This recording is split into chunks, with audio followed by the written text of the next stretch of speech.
ازيكم يا اساطير؟ انا نور وبحب الانمي. ايوه انت اسطوره عشان بتتفرج على الحدوته دي. الحدوته بتاعت النهارده كلها اكشن ودراما وغموض وهتحبوها جدا.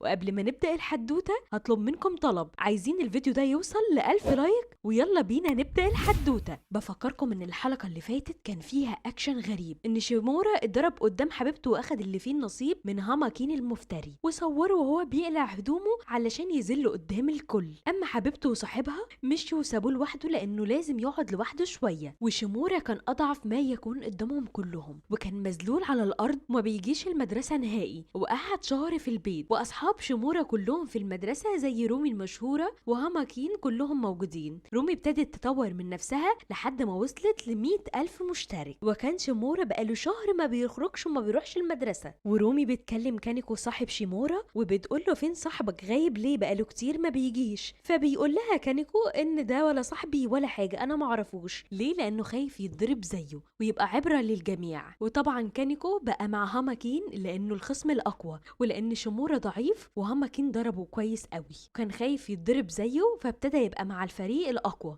وهاماكين ما بيلاقيش سبب يضرب كانيكو عشانه، بيبتدي يطحنه ضرب، بيقول علشان هو خان صاحبه وبيتعرى منه وان هو خلاص ما بقاش صاحبه. والفصل كله كان بيتفرج عليه وقد ايه ان هو ضعيف وعلى طول خسران، وهاماكين على طول كسبان والكل معاه، وانه الاقوى ان هو الخصم اللي بيكسب على طول. مش عارفه ايه المدرسه اللي ملهاش ولا صاحب ولا مدير، والاقوى هو اللي بيضرب الضعيف وخلاص، والقوي هو اللي بيسيطر بس، ومحدش بياخد حق الضعيف في المدرسه دي. واما كانيكو بيبص لايده وبيقول ما انا فيا ايد اهو، انا مش اقل منه في حاجه عشان ما اضربوش ولا مره حتى، ولا وصلت حتى لرجليه علشان اضربه ضربه ملهاش اي لازمه. حتى صديق انا ماليش حد هنا حتى يدافع عني ولا يساعدني اضرب، وكان صعبان عليه نفسه قوي. وهاماكين بيستغل الموقف وبيطلع لايف للفانز بتوعه وبيقول لهم ده الولد اللي ضربه، وانه نايم بيشتكي حظه، وانه شكاء بكاء على الفاضي، وكل يوم هطلع لكم بلايف جديد من الناس الضعيفه دي واللي فاقده حظها في الدنيا، وكل يوم هطلع بفيديو جديد وصفقه جديده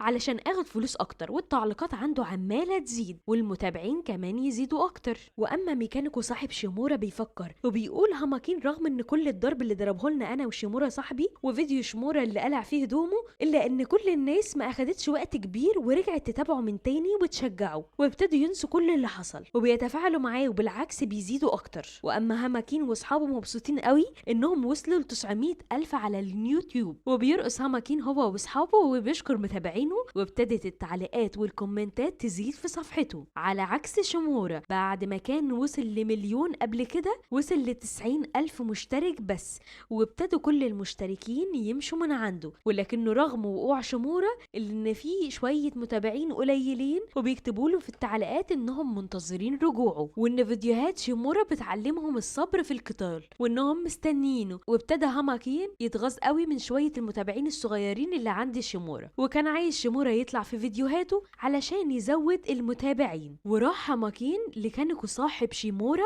وطلب منه طلب غريب قوي، بيقول له انت الوحيد اللي عارف شيمورا فين، انا عايزك تقنعه وتخليه يجي بكره المدرسه. وطبعا كانيكو كان متفاجئ من كلام هاماكين، لان هاماكين قال له انا عايزه يجي مش عشان اي حاجه تانية، انا عايزه يجي عشان قناتي توصل ل1,000,000 متابع بدل ما انا 900,000، وقتها هخليك تصور لي فيديوهاتي ودي فرصه ما تتعوضش. وطبعا كانيكو بيقول له طبعا انا مش هفوت الفرصه دي وهجيبهولك من تحت الارض، اني ارجع اصور لك فيديوهاتك تاني دي فرصه ما تتعوضش. وبيفتكر ايامه هو وصديقه شيمورا، وبيروح كانيكو لام شيمورا وبيقول لها فين شيمورا؟ انا عايزه في حاجه مهمه قوي وخطيره. فبتقول له ايه ده انت صاحبه؟ بيقول لها انت عرفتيني منين؟ فبتقول له ده شيمورا حكي لي عنك حاجات كتير. فبيقول لها ده مش وقت الكلام ده، قولي لي بس المكان اللي فيه شيمورا. ما كانش عايز امه تعرف ان هو بيخون شيمورا. فامه بتقول له هو مش هيروح المدرسه تاني خلاص. كانيكو بيقول لام شيمورا انا خايف لمصلحته وعايزه يروح،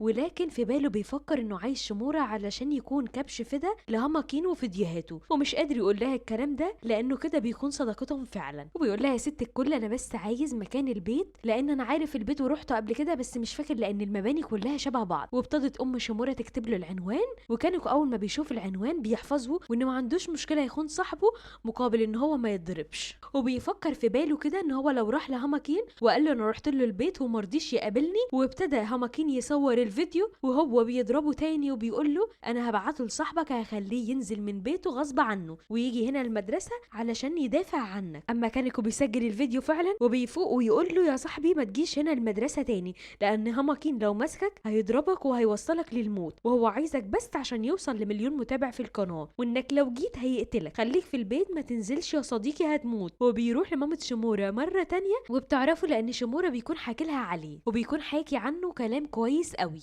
وان قد ايه شيمورا بيشكر فيه وبيحبه، وانه صديق كويس قوي، وان الوحيد اللي بيشجعه. وبتقع من ايده الورقه وبتاثر من كلام ام شيمورا، وبيفتكر هاماكين وهو بيطحنه ويبتدي يضربه زي كل مره، وبيقول لشيمورا للمره التانية اوعى تنزل المدرسه يا شيمورا، وهو بيتفرج عليه وبيشوف صديقه وهو بيتضرب وما بيكونش عارف يساعده. وبيدخل شيمورا بيقول له انت بتتفرج عليا؟ طب صورني بقى، امسك كده يا ميكانيكو الموبايل ده وعايزك تصور كل لحظه بلحظتها. وهاماكين بيرحب بشيمورا طبعا لانه ده الهدف بتاعه، انه عايزه عشان يوصل متابعينه لمليون متابع. وشيمورا بيقول لهاماكين انت بتستقوى على واحد ضعيف وعادي زيه، وانا اللي هاجي هنا هضربك الضرب الفيروسي اللي كنت بتقول عليه. وطبعا صاحب شيمورا هيموت من الرعب وخايف على شيمورا جدا، وبيقول له يا شيمورا، وشيمورا ما بيسمعوش وبيقول له انا عايزك تصور كل لحظه وكل خطوه بضربه فيها. واما شيمورا كاتب كل خطوات الضرب على ايده. اما هاماكين بيقول له شكلك غبي يا شيمورا وجاي لي الموت برجليك، وانا هقضي عليك للمره المية. وشيمورا بيقول له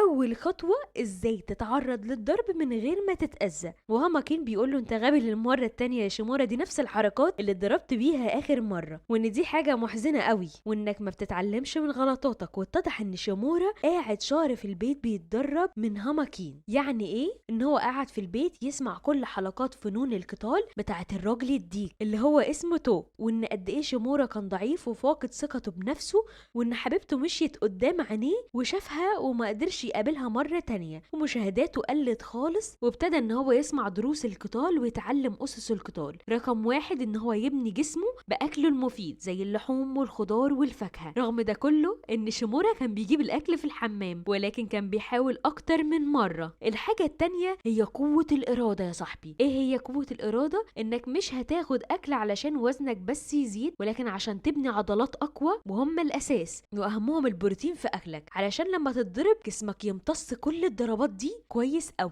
والخطوه الثالثه هي القدره على التحمل. وابتدى يروح يتعلم سباحه، يروح يتمرن هناك علشان دي احسن حاجه بالنسبه للتمثيل الغذائي للجسم بتاعه، وهتخليه اكثر قوه. رغم ان شيمورا ما كانش قادر على ده كله، كان بيعيط من اول يومين، ولكن هو شهر واحد اللي كان بيستعد فيه وهيبقى افضل واحد وهيفوز في اي معركه بيدخلها، وبيشوف كل فنون القتال. اما توب بيقدم نصيحه لشيمورا في فيديوهاته ان احسن لعبه تخليك اقوى هي كاراتيه ولا مصارعه ولا غيره ولا غيره، وبيعرف منه ان انت تعرف تضرب اي حد وانت ملاكم قوي. وبيبتدي شيمورا يتعلم كل فنون القتال والملاكمه وازاي يقف برجليه صح وهو بيقاتل، وبيكون خايف جدا وانه ازاي يدور جسمه وهو بيضرب الخصم اللي قدامه. وبيضرب هاماكين ركله منخفضه في رجله بتعجزه شويه حلوين، وبيكون منبهر من اللي عمله ان هو مد ايده على هاماكين اساسا. وللاسف هاماكين بيضحك على شيمورا وبيقول له ايه الهبل اللي بتعمله ده يا شيمورا، انت هتفضل طول عمرك ضعيف. وكل ده طبعا بيتصور، وبيكون موجود زميلهم في الفصل اللي هو اسمه اوجي، اللي هو بيكون ملاكم محترف، وبيتفرج على شيمورا وهاماكين وبيقول في باله لو شيمورا كرر الركلات المنخفضه دي هيعجز اللي قدامه. وفعلا شيمورا بيضرب هاماكين مره تانية ركله منخفضه، ومع الوقت المكان بيوجعه وبيهجم هاماكين على شيمورا. وشيمورا بيخاف من اللحظه دي لان هاماكين اكبر منه بكتير، وبيطلع يجري منه علشان يحافظ على مسافه كويسه بينهم وما يتاذاش باي ضربه منه. ولما بيحاول شيمورا يضرب هاماكين مره تانية، هاماكين بيصدها وبيقلق شيمورا وبيتريق هاماكين عليه، وبيقول له ده كل اللي اتعلمته في شهر واحد يا شيمورا ان انت تضرب الواحد في رجليه. وشيمورا بيحاول يصد ضربات هاماكين